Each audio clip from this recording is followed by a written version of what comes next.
നമസ്തേ, യോഗ മലയാളത്തിലേക്ക് എല്ലാവർക്കും സ്വാഗതം. എൻ്റെ പേര് ആശ. നമ്മൾ ഇന്നിവിടെ പരിചയപ്പെടാൻ പോകുന്നത് കപാലഭാതി എന്നൊരു ക്രിയയാണ്. നിങ്ങളിൽ ചിലർക്കെങ്കിലും കപാലഭാതി പ്രാണായാമയല്ലേ എന്നൊരു സംശയം ഈ സമയത്ത് മനസ്സിലുദിച്ചിരിക്കാം. എന്നാൽ ഹഠയോഗയിലെ ഷഡ്ക്രിയകളിൽ ഒന്നായിട്ടാണ് കപാലഭാതി അറിയപ്പെടുന്നത്. അതൊരു ക്ലെൻസിങ് ടെക്നിക്കാണ്. നമ്മുടെ ശരീരത്തിനെ ക്ലീൻ ചെയ്യാനായിട്ട്, ശുദ്ധീകരിക്കാനായിട്ട് പ്രാണായാമത്തിന് മുന്നേ നമ്മൾ പരിശീലിക്കേണ്ട ഒരു ക്രിയയാണ് കപാലഭാതി. കപാലഭാതി എന്നാൽ സ്കൾ ഷൈനിങ് എന്നുകൂടി ഒരർത്ഥം വരുന്നുണ്ട്. അല്ലെങ്കിൽ നമ്മുടെ തലച്ചോറിലെ കോശങ്ങളെ ഉത്തേജിപ്പിക്കാൻ സഹായിക്കുന്ന ഒരു ക്രിയയാണ് കപാലഭാതി. ഈ ക്രിയ രക്തത്തിൽ നിന്നും കാർബൺ ഡൈ ഓക്സൈഡിനെ പുറന്തള്ളുകയും അതേപോലെ നമ്മുടെ ഓക്സിജൻ ഇൻടേക്ക് കൂട്ടാനായിട്ടും സഹായിക്കുന്ന ഒരു ക്രിയയാണ്. നമ്മുടെ ശ്വാസനാളം ശുദ്ധീകരിക്കാനും നമ്മുടെ ലങ്സിൽ നിന്നും ടോക്സിൻസ് അല്ലെങ്കിൽ ഇമ്പ്യൂരിറ്റീസിനെ പുറന്തള്ളാനും അതുകൊണ്ട് തന്നെ നമ്മുടെ ലങ്സിൻ്റെ കപ്പാസിറ്റി ഇമ്പ്രൂവ് ചെയ്യാനായിട്ടും കപാലഭാതി സഹായിക്കുന്നുണ്ട്. ഉദരപേശികളെ ഉത്തേജിപ്പിക്കാനത് സഹായിക്കുന്നുണ്ട്. അതേപോലെ തന്നെ നമ്മുടെ ദഹന വ്യവസ്ഥ നല്ല രീതിയിൽ നടക്കാനായിട്ടും വിസർജനം നല്ല രീതിയിൽ പുറന്തള്ളാനായിട്ടും ഈ ഒരു കപാലഭാതി സഹായകരമാകുന്നുണ്ട്. അതുകൊണ്ട് തന്നെ വെയിറ്റ് ലോസിനെല്ലാം ട്രൈ ചെയ്യുന്നവരോട് കപാലഭാതി ക്രിയ ഇൻക്ലൂഡ് ചെയ്യാനായിട്ട് നമ്മൾ റെക്കമെൻഡ് ചെയ്യാറുണ്ട്. നമ്മുടെ മടിയും അലസതയും എല്ലാം ഇല്ലാതാക്കാനായിട്ടും ശരീരത്തിനും മനസ്സിനും നല്ല രീതിയിൽ ഉന്മേഷം കൊടുക്കുന്നതിനും ഈ ഒരു ക്രിയ സഹായകരമാണ്. അതേപോലെ തന്നെ വിദ്യാർത്ഥികൾ കപാലഭാതി ക്രിയ അവരുടെ പ്രാക്ടീസിൽ ഇൻക്ലൂഡ് ചെയ്യുന്നത് വളരെയധികം സഹായകരമാണ്. അവരുടെ കോൺസെൻട്രേഷനും ഫോക്കസും ഇമ്പ്രൂവ് ചെയ്യാനായിട്ട് സഹായിക്കുന്നുണ്ട്. സൈനസൈറ്റിസിൻ്റെ ബുദ്ധിമുട്ടുള്ളവർ, ഡയബറ്റീസ് ഉള്ളവർ, അവർക്കെല്ലാം കപാലഭാതി വളരെയധികം സഹായകരമായിട്ട് കണ്ടിട്ടുണ്ട്. നമ്മുടെ ശരീരത്തിൻ്റെ ബ്ലഡ് സർക്കുലേഷൻ ഇമ്പ്രൂവ് ചെയ്യാനായിട്ടും കപാലഭാതി വളരെയധികം സഹായകരമാണ്. ഇത് ആർക്കെല്ലാമാണ് ചെയ്യാൻ പാടില്ലാത്തത് അല്ലെങ്കിൽ ആരെല്ലാമാണ് ഇത് ചെയ്യുമ്പോൾ ശ്രദ്ധിക്കേണ്ടത് എന്നുകൂടി പറഞ്ഞുകൊണ്ട് നമുക്ക് ഈ ഒരു പ്രാക്ടീസിലോട്ട് കടക്കാം. ഇമ്പോർട്ടൻ്റ് ആയിട്ട് ശ്രദ്ധിക്കേണ്ടത് റീസെൻ്റ് ആയിട്ട് സ്ട്രോക്ക് വന്നിട്ടുള്ളവർ അല്ലെങ്കിൽ ഹാർട്ട് റിലേറ്റഡ് ആയിട്ടുള്ള എന്തെങ്കിലും ബുദ്ധിമുട്ടുകളുള്ളവർ, ഇഷ്യൂസ് ഉള്ളവർ, അതേപോലെ തന്നെ slip disk, hip injury, hernia, അതേപോലെ ലേഡീസിൽ പ്രഗ്നൻ്റ് ആയിട്ടുള്ളവരും പീരീഡ്സ് ആയിരിക്കുന്ന സമയത്തും കപാലഭാതി ചെയ്യാൻ പാടില്ല. BP ഉള്ളവർക്ക്, ഹൈ BP ഉള്ളവരോട് റെക്കമെൻഡ് ചെയ്യുന്നില്ല. എന്നാൽ അവർക്ക് വളരെ സ്ലോ പേസിൽ സ്പീഡ് കുറച്ചുകൊണ്ട് കപാലഭാതി ചെയ്യാവുന്നതാണ്. അല്ലെങ്കിൽ ഒരു ഗൈഡൻസോട് കൂടി നിങ്ങൾക്ക് കപാലഭാതി ചെയ്യാവുന്നതാണ്. നിങ്ങളുടെ ശാരീരിക അവസ്ഥയെ മനസ്സിലാക്കി നിങ്ങൾ കപാലഭാതി ചെയ്യാൻ ശ്രമിക്കുക. 1 മിനിറ്റിൽ 60 സ്ട്രോക്ക് മുതൽ 120 സ്ട്രോക്ക് വരെ നിങ്ങൾക്ക് കപാലഭാതി ചെയ്യാവുന്നതാണ്. എന്നാൽ നിങ്ങൾ കംപ്ലീറ്റ് ബിഗിനർ ആണെന്നുണ്ടെങ്കിൽ സാവധാനം പ്രാക്ടീസിലൂടെ മാത്രം കൗണ്ട് കൂട്ടിക്കൊണ്ടുവരാൻ ശ്രമിക്കുക. ആദ്യമായിട്ട് ചെയ്യുന്നവരോട് 10 കൗണ്ടിലോ അല്ലെങ്കിൽ 20 കൗണ്ട് കൊണ്ടോ സ്റ്റാർട്ട് ചെയ്ത് പതിയെ പതിയെ കൗണ്ട് കൂട്ടിക്കൊണ്ടുവരാവുന്നതാണ്. ഇനി കപാലഭാതി ചെയ്യുന്നത് എങ്ങനെയാണെന്ന് നമുക്ക് നോക്കാം. നടുവ് നിവർത്തി കംഫർട്ടബിളായിട്ട് ഇരിക്കാൻ ശ്രമിക്കുക. എപ്പോഴും പറയാറുള്ളത് പോലെ തന്നെ നിങ്ങൾക്ക് നിലത്തിരിക്കാൻ ബുദ്ധിമുട്ടാണെങ്കിൽ സപ്പോർട്ടോടു കൂടി ഇരിക്കാം. സ്പൈൻ സ്ട്രെയിറ്റ് ചെയ്തിരിക്കാൻ പ്രത്യേകം ശ്രദ്ധിക്കുക. ഒരു ബോൾസ്റ്ററോ ഒരു കുഷ്യനോ എന്തെങ്കിലും വെച്ച് അതിന് മുകളിൽ ഇരിക്കാനും ശ്രമിക്കാം. എങ്ങനെ തന്നെയാണെങ്കിലും കംഫർട്ടബിളായിട്ട് ഇരിക്കാൻ ശ്രമിക്കുക. ഇനി നമ്മൾ ശ്രദ്ധിക്കാനുള്ളത്, ഈ ഒരു പ്രാക്ടീസിൽ ഫോഴ്സ്ഫുൾ എക്സലേഷനാണ് നടക്കുന്നത്, പാസീവ് ഇൻഹലേഷനും.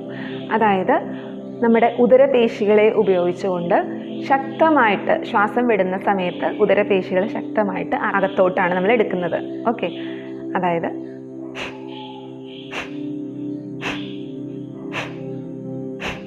ഇതാണ് പ്രോസസ്സ് വരുന്നത്. ഓക്കെ, നിങ്ങൾക്ക് ചിലർക്കെങ്കിലും സംശയം തോന്നാം, ശ്വാസം എടുക്കുമ്പോഴല്ലേ എയർ അകത്തേക്ക് എടുക്കേണ്ടതെന്ന് മിക്കവരും തന്നെ ചോദിക്കാറുണ്ട്. അങ്ങനെയല്ല, ഒരു ബലൂൺ വീർക്കുന്നത് പോലെ നിങ്ങളൊന്ന് ആലോചിക്കൂ. ബലൂണിൽ എയർ നിറയുമ്പോൾ ബലൂൺ വീർക്കുകയും എയർ റിലീസ് ചെയ്യുമ്പോൾ ബലൂൺ ചുരുങ്ങുകയും ചെയ്യും. അതേപോലെ തന്നെയാണ് ശ്വാസം എടുക്കുമ്പോൾ വയറ് നിറയുകയും ശ്വാസം വിടുമ്പോൾ വയറ് ചുരുങ്ങുകയാണ് ചെയ്യുന്നത്. അപ്പോൾ ആ ഒരു സംശയം നിങ്ങൾക്ക് വേണ്ട. ഞാൻ നേരത്തെ പറഞ്ഞതുപോലെ തന്നെ ഇനി ഒരു കാര്യം ശ്രദ്ധിക്കാനായിട്ടുള്ളത്, നമുക്ക് മൂക്കിൻ്റെ ഒരു മൂവ്മെൻറ്റ് വരുന്നുണ്ട്. മൂവ്മെൻ്റ് അല്ല, എക്സലേഷൻ പറഞ്ഞു, ഫോഴ്സ്ഫുൾ എക്സലേഷൻ ആണെന്ന്. ആ സമയത്ത് മൂക്ക് ചീറ്റുന്നത് പോലെ, അല്ലെങ്കിൽ നമ്മൾ മൂക്കിനിടയിൽ എന്തെങ്കിലും പ്രാണി കയറുമ്പോൾ നമ്മൾ എന്ത് ചെയ്യും? കാണിക്കും അല്ലേ? അപ്പോൾ മുഖഭാവം കുറച്ച് ആ പ്രാണിയെ കളയാനായിട്ടുള്ള മുഖഭാവം, അല്ലെങ്കിൽ മൂക്ക് ചീറ്റുമ്പോൾ ഉള്ള മുഖഭാവം ആവരുത്. കപാലഭാതി ചെയ്യുമ്പോൾ സന്തോഷത്തോടെ ഹാപ്പിനെസ്സോടു കൂടി ആയിരിക്കണം കപാലഭാതി ചെയ്യാനായിട്ട്. ഞാനത് മനസ്സിലാകാൻ വേണ്ടി പറഞ്ഞു തന്നതാണ്. മൂക്കിൻ്റെ ആ ഒരു പൊസിഷൻ എങ്ങനെയാണ്, അല്ലെങ്കിൽ ഫോഴ്സ്ഫുൾ എക്സേൽ ചെയ്യുമ്പോഴത്തേക്കും മൂക്ക് കൊണ്ട് ഏത് രീതിയിലാണ് ചെയ്യുന്നതെന്ന് നോക്കുക. ഓക്കെ, ആ രീതിയിൽ ശ്രദ്ധിക്കുക. അതേ സമയത്ത് വയറ് അകത്തേക്ക് എടുക്കുകയും ചെയ്യുക. പുള്ളിങ് അകത്തോട്ട് എടുക്കുക. മൂക്ക് കൊണ്ട് ഈ പറഞ്ഞ രീതിയിൽ ശ്വസിക്കുക. ഫോഴ്സ്ഫുൾ എക്സേൽ ചെയ്യുക. ഓക്കെ, പിന്നെ നമ്മൾ ശ്രദ്ധിക്കാനുള്ളത്, നമ്മൾ ചെസ്റ്റ് കൊണ്ടല്ല അബ്ഡോമൻ കൊണ്ടാണ് breathe in and breathe out. Abdomen muscles ആണ് ഇതിൽ യൂസ് ചെയ്യുന്നത്. സ്പൈൻ സ്ട്രെയിറ്റ് ആയിട്ടാണ് ഇരിക്കുന്നത്. ഷോൾഡർ മൂവ്മെൻറ്റ് വരുന്നില്ല. പേശികളെ ടൈറ്റ് ചെയ്ത് വെക്കരുത്, റിലാക്സ് ചെയ്ത് വെച്ചിട്ട് വേണം ചെയ്യാൻ. ചിലരെങ്കിലും അറിയാതെ അത് ചെയ്തു പോകുമ്പോൾ ആ ഒരു മുഖഭാവം വരാറുണ്ട്. ആ രീതിയിലല്ല നിങ്ങൾ ചെയ്യേണ്ടത്, അത് ശ്രദ്ധിക്കുക.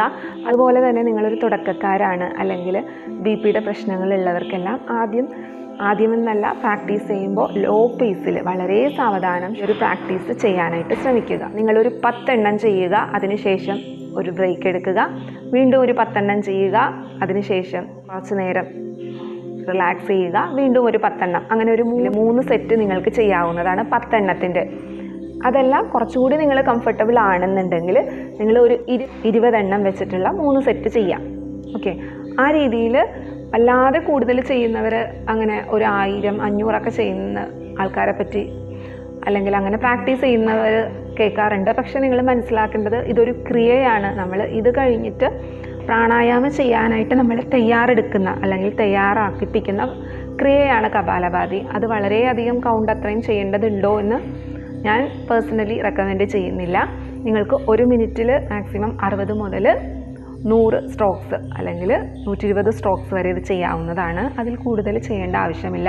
വല്ലാതെ അഗ്രസീവായിട്ട്, അല്ലെങ്കിൽ വല്ലാണ്ട് ഇങ്ങനെ കൂടുതലായിട്ട് പ്രഷർ കൊടുത്തിട്ടും അത് ചെയ്യുന്നത് അത്രത്തോളം റെക്കമെൻഡ് ചെയ്യുന്നില്ല. അത് മനസ്സിലാക്കി നിങ്ങൾ ചെയ്യാൻ ശ്രമിക്കുക. അതെങ്ങനെയാണ് ചെയ്യുന്നതെന്ന് നമുക്ക് നോക്കാം. ആദ്യം സ്ലോ ആൻഡ് സ്റ്റഡി ആ ഒരു പ്രോസസ്സ് എങ്ങനെയാണെന്ന് പഠിക്കാൻ നിങ്ങൾ ശ്രമിക്കുക. കൂടുതൽ കൗണ്ട് ചെയ്യുന്നതിലല്ല, എത്രത്തോളം കറക്റ്റായിട്ടാണ് നിങ്ങൾ ആ പ്രോസസ്സ് ചെയ്യുന്നത് എന്നതിനെ ആസ്വദിച്ചാണ് നിങ്ങൾക്ക് അതിൻ്റെ ബെനിഫിറ്റ് കിട്ടുന്നത്. അത് മനസ്സിലാക്കിക്കൊണ്ട് നമുക്ക് ചെയ്യാം. ആദ്യം ബിഗിനർ ആണെങ്കിൽ ലോ പേസിൽ ചെയ്യുക. എങ്ങനെയാണ് ലോ പേസിൽ ചെയ്യുന്നതെന്ന് നമുക്ക് നോക്കാം. ആദ്യം കംപ്ലീറ്റ്ലി റിലാക്സ് ചെയ്തിരിക്കാം. ആവശ്യമുണ്ടെങ്കിൽ നിങ്ങൾക്ക് വലത് കൈപ്പത്തി പാംസ് അബ്ഡോമിന് മേലെയായിട്ട് വെച്ചുകൊണ്ട് ആ ഒരു മൂവ്മെൻറ്റ് അറിഞ്ഞുകൊണ്ട് ചെയ്യാം. എയ്തർ ചിന്മുദ്രയിൽ ഇടത് കൈ പിടിക്കാം, അല്ലെങ്കിൽ ജസ്റ്റ് കാൽമുട്ടിന് മുകളിലായിട്ട് കൈപ്പത്തി മുകളിലോട്ട് ഫേസ് ചെയ്യുന്ന രീതിയിൽ വെച്ചുകൊണ്ട് വേണമെങ്കിൽ ഇരിക്കാം. സ്പൈൻ സ്ട്രെയിറ്റ് ആണ്. നമുക്ക് സ്റ്റാർട്ട് ചെയ്യാം. 10 റൗണ്ട്സ് ചെയ്യാം.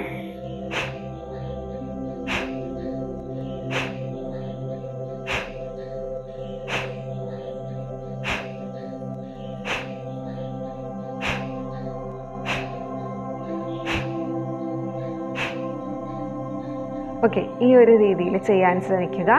ഇനി പതിയെ ഗ്രാജ്വലി നമുക്കിതിൻ്റെ സ്പീഡ് കുറച്ചുകൂടി കൂട്ടിക്കൊണ്ട് വരാം. നിങ്ങൾ കംഫർട്ടബിൾ ആണെങ്കിൽ മാത്രം നിങ്ങൾ അടുത്ത സ്പീഡിലേക്ക് പോവുക, അല്ലെങ്കിൽ ഈ രീതിയിൽ പ്രാക്ടീസ് ചെയ്യുക. കുറച്ച് നേരം ശാന്തമായിട്ടിരുന്നിട്ട് വേണം അടുത്ത സെറ്റ് ചെയ്യാൻ. അടുത്ത സെറ്റിൽ ഞാൻ കുറച്ചുകൂടി സ്പീഡിൽ ചെയ്ത് കാണിക്കാം. ഞാൻ പറഞ്ഞതുപോലെ ഓരോരുത്തർക്കും കംഫർട്ടബിൾ ആയിട്ടുള്ള പേസിൽ ചെയ്യാനായിട്ട് ശ്രമിക്കുക. ഓരോരുത്തരുടെയും അവസ്ഥകൾ നോക്കിയിട്ടും ചെയ്യുക. അടുത്തത് ചെയ്യാം. 20 തവണയാണ് ഇത്തവണ ചെയ്യാൻ പോകുന്നത്.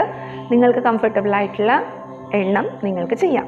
പറഞ്ഞ കാര്യങ്ങളെല്ലാം ശ്രദ്ധിച്ചുകൊണ്ട് നടുവ് നിവർത്തിയിരിക്കാം. ഫോഴ്സ്ഫുൾ എക്സലേഷൻ ആണ് ചെയ്യാൻ പോകുന്നത്. ദീർഘമായ ആദ്യം ഒന്ന് ശ്വാസം എടുത്ത് വയർ പുറത്തേക്ക് ബൾജ് ചെയ്യാം. കൈ വേണമെങ്കിൽ വയറിന് മീതെ വെക്കാം.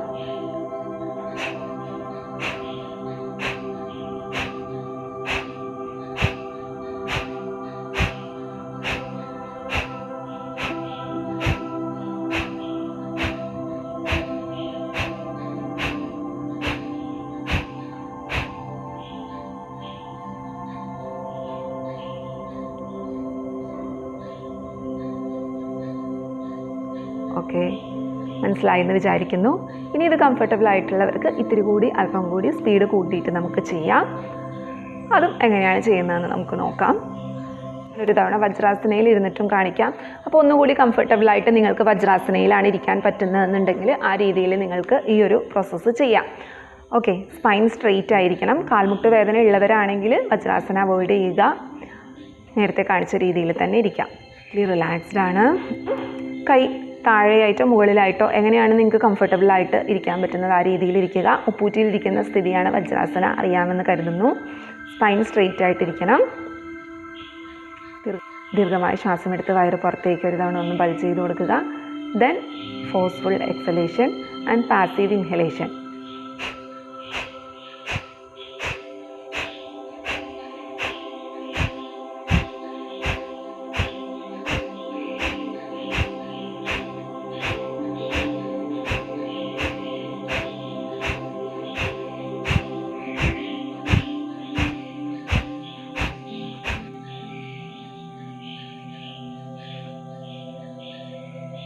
കംപ്ലീറ്റ്ലി റിലാക്സ് ചെയ്ത് കുറച്ച് നേരം ഇരിക്കാം. കുറച്ച് നേരം ആ സ്വാഭാവികമായിട്ടുള്ള ശ്വാസം ഒന്ന് ശ്രദ്ധിക്കുക. ഈ ഒരു ക്രിയ മനസ്സിലായി എന്ന് ഞാൻ കരുതുന്നു. പറഞ്ഞ കാര്യങ്ങളെല്ലാം ശ്രദ്ധിക്കുക. ആരെല്ലാമാണ് ചെയ്യാൻ പാടില്ലാത്തതെന്ന് ഞാൻ പറഞ്ഞു, അവ ശ്രദ്ധിച്ചുകൊണ്ട് ചെയ്യുക. അല്ലെങ്കിൽ BP ഉള്ളവരെങ്ങനെയാണ് ചെയ്യേണ്ടത് എന്ന് ഞാൻ പറഞ്ഞു, അതും ശ്രദ്ധിക്കുമെന്ന് ഞാൻ കരുതുന്നു. പ്രത്യേകം ശ്രദ്ധിക്കേണ്ടത് കുറേ കൗണ്ട് ചെയ്യുന്നതിലല്ല, അതിനേക്കാളും ഉപരി നിങ്ങൾ ഫോളോ ചെയ്യുന്ന മെത്തേഡ് കറക്റ്റാണോ എന്ന് മനസ്സിലാക്കുക. ബ്രീത്തിങ്ങിൻ്റെ പ്രോസസ്സ് എങ്ങനെയാണെന്ന് അറിയുക. നോസ്ട്രിൽ ഏത് രീതിയിലാണ് വ്യത്യാസങ്ങൾ വരുന്നതെന്ന് അറിയുക. അതെല്ലാം അറിഞ്ഞുകൊണ്ട് ാണ് ചെയ്യുന്നതെന്നുണ്ടെങ്കിലും നിങ്ങൾ കറക്റ്റായിട്ടുള്ള മെത്തേഡ് ഫോളോ ചെയ്തുകൊണ്ട് ചെയ്യുമ്പോൾ അതിൻ്റെ ഗുണം നിങ്ങൾക്ക് ലഭിക്കുന്നതാണ്. അതേപോലെ തന്നെ ഇത് രാവിലെ ഏർലി മോർണിംഗ് ചെയ്യാനാണ് റെക്കമെൻഡ് ചെയ്യുന്നത്. ഇതൊരു ക്രിയ ആയതുകൊണ്ട് തന്നെ, അല്ലെങ്കിൽ നമ്മുടെ ബ്രെയിനിനെ ഉത്തേജിപ്പിക്കുന്നത് കൊണ്ട് തന്നെ കാലത്ത് ചെയ്യുന്നത് നമ്മൾ കൂടുതൽ അലേർട്ടായിരിക്കും. അപ്പോൾ അതുകൊണ്ട് തന്നെ രാവിലെ ചെയ്യാനാണ് റെക്കമെൻഡ് ചെയ്യുന്നത്. രാത്രി കിടക്കുന്നതിന് മുമ്പോ അല്ലെങ്കിൽ സന്ധ്യ കഴിഞ്ഞിട്ടോ ചെയ്യാനായിട്ട് റെക്കമെൻഡ് ചെയ്യുന്നില്ല. നിങ്ങൾക്ക് പ്രത്യേകിച്ച് ഇൻസോംനിയ, ഉറക്കക്കുറവൊക്കെ ഉള്ളവരാണെങ്കിൽ നിങ്ങളുടെ ഉറക്കത്തെ ആണെങ്കിൽ അതൊന്നുകൂടി ബുദ്ധിമുട്ട് ആകാനായിട്ട് സാധ്യതയുണ്ട്. അതുകൊണ്ട് തന്നെ കാലത്ത് ചെയ്യാനായിട്ട് ശ്രമിക്കുക. കാലത്ത് ചെയ്യാൻ പറ്റാതെ വൈകിട്ടാണ് നിങ്ങൾ പ്രാക്ടീസ് ചെയ്യുന്നതെന്നുണ്ടെങ്കിൽ പോലും ഒരു 4 മണിക്കൂർ മുന്നേ, കിടക്കുന്നതിന് 4 മണിക്കൂർ മുന്നേ എങ്കിലും കപാലഭാതിയുടെ പ്രാക്ടീസ് ചെയ്യാൻ നിങ്ങൾ ശ്രമിക്കുക. അതുപോലെ 7 വയസ്സുള്ള കുട്ടി മുതൽ എത്ര വയസ്സുള്ള ആൾക്കാർക്കും ഈ ഒരു കണ്ടീഷനെല്ലാം ഫോളോ ചെയ്യുന്നവർ, ഏത് രീതിയിലാണോ നിങ്ങൾക്ക് മറ്റസുഖങ്ങളൊന്നും ഇല്ലാത്ത ചെയ്യാൻ പറ്റുന്നവർക്ക് ഈ ക്രിയ ചെയ്യാവുന്നതാണ്. ഒത്തിരി എണ്ണം ചെയ്യുന്നതിലല്ല, നിങ്ങളുടെ ശാരീരിക അവസ്ഥ മനസ്സിലാക്കി പതിയെ ഗ്രാജ്വലി അത് കൗണ്ട് കൂട്ടിക്കൊണ്ടുവരാൻ ശ്രമിക്കുക. എത്ര തന്നെ കൂടിയാലും ഒരു 60 to 120 സ്ട്രോക്സ്, 60 മുതൽ 120 സ്ട്രോക്ക് 1 മിനിറ്റിനുള്ളിൽ മതി. അത് തന്നെ കുറേ ചെയ്യുന്നതിനോട് അത്ര റെക്കമെൻഡ് ചെയ്യുന്നില്ല. ചിലവരെല്ലാം 500ഉം 1000ഉം എല്ലാം ചെയ്യുന്നു എന്ന് ഞാൻ പറഞ്ഞു കേട്ടിട്ടുണ്ട്. അതിന് പേഴ്സണലി ഞാൻ അത്ര റെക്കമെൻഡ് ചെയ്യാറില്ല. അപ്പോൾ 20 എണ്ണത്തിൻ്റെ 3 സെറ്റായിട്ട് നിങ്ങൾ ബിഗിനേഴ്സ് ആണെങ്കിൽ ചെയ്യാം. അത് കംഫർട്ടബിൾ അല്ല, കംപ്ലീറ്റ്ലി നിങ്ങൾക്ക് തുടക്കക്കാരാണെങ്കിൽ 10 എണ്ണം വെച്ചിട്ടുള്ള 3 സെറ്റ് നിങ്ങൾ ചെയ്തോളൂ, ഇടയ്ക്കൊരു ബ്രേക്ക് കൊടുത്തിട്ട്. ഇനി അത് ഓക്കെ ആണെങ്കിൽ 20 എണ്ണത്തിൻ്റെ 3 സെറ്റ് ചെയ്യാം. 20 എണ്ണം ചെയ്തു, ഒന്ന് റിലാക്സ് ചെയ്തു, വീണ്ടും 20 എണ്ണം ചെയ്തു, വീണ്ടും റിലാക്സ് ചെയ്തു, പിന്നെ 20 എണ്ണം, അങ്ങനെ ഒരു 60 എണ്ണം ടോട്ടലി വരുന്ന രീതിയിൽ ചെയ്യാം. അതല്ലെങ്കിൽ 30 എണ്ണത്തിൻ്റെയോ 40 എണ്ണത്തിൻ്റെയോ വരെ നിങ്ങൾക്ക് മാക്സിമം ആ രീതിയിൽ 3 സെറ്റായിട്ട് ചെയ്യാം. അതിൽ കൂടുതൽ ചെയ്യുന്നത് അത്രത്തോളം റെക്കമെൻഡ് ചെയ്യുന്നില്ല. അതുപോലെ തന്നെ കപാലഭാതി ക്രിയ കഴിഞ്ഞതിന് ശേഷം നിങ്ങൾ ഏതെങ്കിലും ഒരു പ്രാണായാമയെങ്കിലും ചെയ്തിട്ട് വേണം ആ ഒരു പ്രാക്ടീസ് എൻഡ് ചെയ്യാൻ. എയ്തർ നിങ്ങൾക്ക് അനുലോമ വിലോമ, ഭ്രാമരി മുതലായ ഏതെങ്കിലും ഒരു പ്രാണായാമ നിങ്ങൾക്ക് ചെയ്തുകൊണ്ട് ആ ഒരു ഇത് ക്ലോസ് ചെയ്യാവുന്നതാണ്. കപാലഭാതി മാത്രം ചെയ്യുന്നത് അത്രത്തോളം റെക്കമെൻഡ് ചെയ്യുന്നില്ല, അതുകൂടി നിങ്ങൾ മനസ്സിൽ വെക്കുക. ആസ്മ ഉള്ളവർക്ക് ഇത് യൂസ്ഫുൾ ആണെങ്കിലും ആസ്മ അറ്റാക്ക് ഉള്ള സമയത്ത് ഇത് ചെയ്യാൻ റെക്കമെൻഡ് ചെയ്യുന്നില്ല. അവരോട് അല്ലാത്ത സമയങ്ങളിൽ ലോ പേസിൽ വളരെ സ്ലോ ആയിട്ട് ഇത് 10 കൗണ്ട് വെച്ചിട്ട് ചെയ്ത് ബ്രേക്ക് കൊടുത്ത്, അല്ലെങ്കിൽ 10ഓ 20ഓ കൗണ്ട് വെച്ചിട്ട് ബ്രേക്ക് എടുത്ത് 3 സെറ്റ് നിങ്ങൾക്ക് ചെയ്യാവുന്നതാണ്. അത് മനസ്സിൽ വെക്കുക. ഇതെല്ലാം ശ്രദ്ധിച്ചുകൊണ്ട് നിങ്ങൾ ഈ ഒരു പ്രാക്ടീസ് ചെയ്യുമെന്ന് കരുതുന്നു. ഒരുവിധം എല്ലാ സംശയങ്ങളും ക്ലിയറായി എന്ന് ഞാൻ വിചാരിക്കുന്നു. അതേപോലെ തന്നെ ഇരുന്നുകൊണ്ട് പ്രാക്ടീസ് ചെയ്യുമ്പോൾ ഇങ്ങനെ ആയി പോവാതെയും വല്ലാണ്ട് സ്ട്രെയിൻ കൊടുത്തും ഇരിക്കാതിരിക്കുക. പൊസിഷൻ കറക്റ്റ് ചെയ്ത് സ്പൈൻ സ്ട്രെയിറ്റ് ചെയ്തിരിക്കുക. മുഖത്തെ പേശികളും അങ്ങനെ ആക്കി കൊടുക്കാതിരിക്കുക. ഇതെല്ലാം തെറ്റ് നിങ്ങൾ ചെയ്യുന്നുണ്ടോ എന്ന് നിങ്ങൾ ശ്രദ്ധിക്കുക. അതേപോലെ ചെസ്റ്റ് കൊണ്ട് ഈ ഒരു മൂവ്മെൻറ്റ്, അല്ലെങ്കിൽ നമ്മുടെ ഷോൾഡർ ഉയർന്നും താഴ്ന്നുമുള്ള ഒരു മൂവ്മെൻറ്റും ഇതിൽ വരുന്നില്ല. നിങ്ങളുടെ യോഗ പ്രാക്ടീസിനോടൊപ്പം നമ്മൾ ഫോളോ അലോങ് യോഗ ഒത്തിരി വീഡിയോസ് ഇട്ടിട്ടുണ്ട്. അതിനോടൊപ്പം നിങ്ങൾക്ക് ലാസ്റ്റ് പ്രാണായാമ ചെയ്യുന്നതിന് മുമ്പായിട്ട് ഈ ഒരു കപാലഭാതി കൂടി ഇൻക്ലൂഡ് ചെയ്യാവുന്നതാണ്. എല്ലാം ശ്രദ്ധിച്ചുകൊണ്ട് നിങ്ങൾ ഈ ഒരു പ്രാക്ടീസ് ചെയ്യുമെന്ന് ഞാൻ പ്രതീക്ഷിക്കുന്നു. ഞാൻ എന്തെങ്കിലും പോയിന്റ് വിട്ടുപോയിട്ടുണ്ടെങ്കിലോ എന്തെങ്കിലും സംശയങ്ങൾ നിങ്ങൾക്കുണ്ടെങ്കിലോ നിങ്ങൾക്ക് കമൻറ്റിലൂടെ എന്നോട് ചോദിക്കാവുന്നതാണ്. എനിക്ക് അറിയുന്ന കാര്യങ്ങളാണെങ്കിൽ ഞാൻ തീർച്ചയായിട്ടും അതിന് റിപ്ലൈ തരുന്നതായിരിക്കും. നിങ്ങളുടെ സംശയങ്ങളും നിർദ്ദേശങ്ങളും അഭിപ്രായങ്ങളും എന്നെ കമൻറ്റിലൂടെ അറിയിക്കാവുന്നതാണ്. ഇനി എപ്പോഴും പറയാറുള്ളത് പോലെ തന്നെ നമ്മൾ ഓൺലൈൻ യോഗ സെഷൻസ് കൊടുക്കുന്നുണ്ട്. സൂം ആപ്പിലാണ് ക്ലാസ്സുകൾ കണ്ടക്ട് ചെയ്യുന്നത്. ലൈവായിട്ട് കാണാൻ പറ്റുന്ന രീതിയിലാണ് നമ്മൾ ക്ലാസ്സുകൾ എടുക്കുന്നത്. കുട്ടികൾക്കായിട്ടുള്ള പുതിയ ബാച്ച് നമ്മൾ ജൂലൈ 1-ാം തീയതി മുതൽ സ്റ്റാർട്ട് ചെയ്യുന്നുണ്ട്. കൂടുതൽ വിവരങ്ങൾ അറിയണമെന്നുണ്ടെങ്കിൽ നിങ്ങൾക്ക് താഴെയുള്ള വാട്സപ്പ് നമ്പറിൽ കോൺടാക്റ്റ് ചെയ്യാവുന്നതാണ്. ഈ ഒരു വീഡിയോ ഇഷ്ടമായാൽ ഇതുപോലുള്ള യോഗ റിലേറ്റഡ് വീഡിയോസ് കാണാൻ ആഗ്രഹമുണ്ടെങ്കിൽ നിങ്ങൾ ഇതുവരെ താഴെയുള്ള red colour subscribe button click ചെയ്തിട്ടില്ലെങ്കിൽ അത് ക്ലിക്ക് ചെയ്യുക. അതിനടുത്ത് വരുന്ന ബെല്ലൈക്കനും അതിനടുത്ത് ഓൾ എന്ന ഓപ്ഷനും ക്ലിക്ക് ചെയ്യുകയാണെങ്കിൽ ഭാവിയിൽ ഞാൻ വീഡിയോസ് ഇടുമ്പോൾ നിങ്ങൾക്ക് നോട്ടിഫിക്കേഷൻ വരുന്നതായിരിക്കും. എല്ലാവർക്കും എല്ലാ മംഗളങ്ങളും നേർന്നുകൊണ്ട് നമസ്തേ.